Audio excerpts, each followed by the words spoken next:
as of today, we know for sure Miami and Duke are headed to the tournament. They're going to be one of the top seeds, no doubt about it. NC State has looked good as well. But what about the rest of the ACC? What about these bubble teams? What do they need to do? Let's look at the resumes. We'll start there. And we see what their overall records are, one-loss conference records, RPI, which the tournament committee looks very closely at. They also look at strength of schedule. Of course, we'll start with Virginia, that strength of schedule number 178.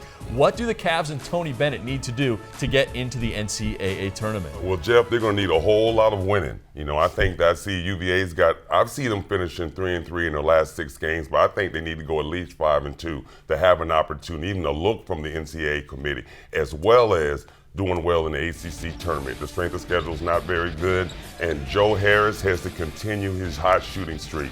You know, he's a leading three-point shooter in the conference. He's been carrying them. He's really picked up his pace in the last 2 games. He has to get help from the inside guys. The interior guys have been up and down. Akil Mitchell really needs to step up. He's been big for him at times this season. They need more play from him inside. I will say, despite the strength of schedule and RPI, the Ken Pomeroy ratings, if you know about those, they have Virginia number 19 in the country. I don't know that the committee looks at the Ken Pom ratings at all, but they should. And Virginia's perhaps a better team than the resume is telling you. All right, how about the Tar Heels, JR? I saw USA Today mock bracket today as a 9 seed. That's not very comfortable for any Tar Heel fans. What does Roy Williams' team need to do? Well, that's not a lot of wiggle room for Roy, but Roy's making changes. He's heard the voice of Carolina Nation. He's heard that people were upset and was ready for a change, and he did that. He went to the smaller lineup, and P.J. Harrison has answered with big numbers. 29 points, a career night for him in his first start. But playing on a court with him, the guys are more at ease.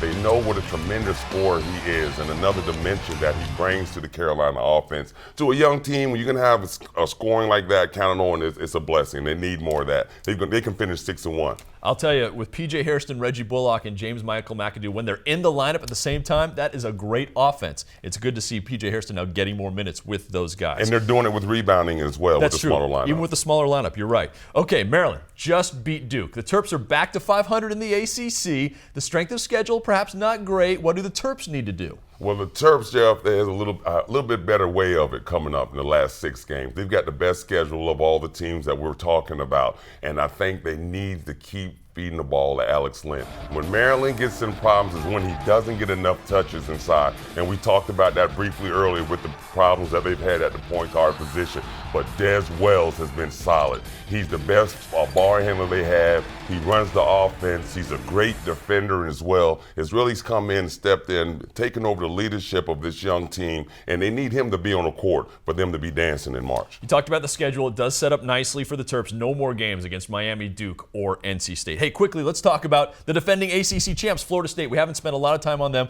14-11. Can they somehow put together enough wins? Well, last year they were able to. We know, Jeff, that they're a team that really gets it going later in the season. So the coaching staff down there are hoping that this is Florida State's time of the year.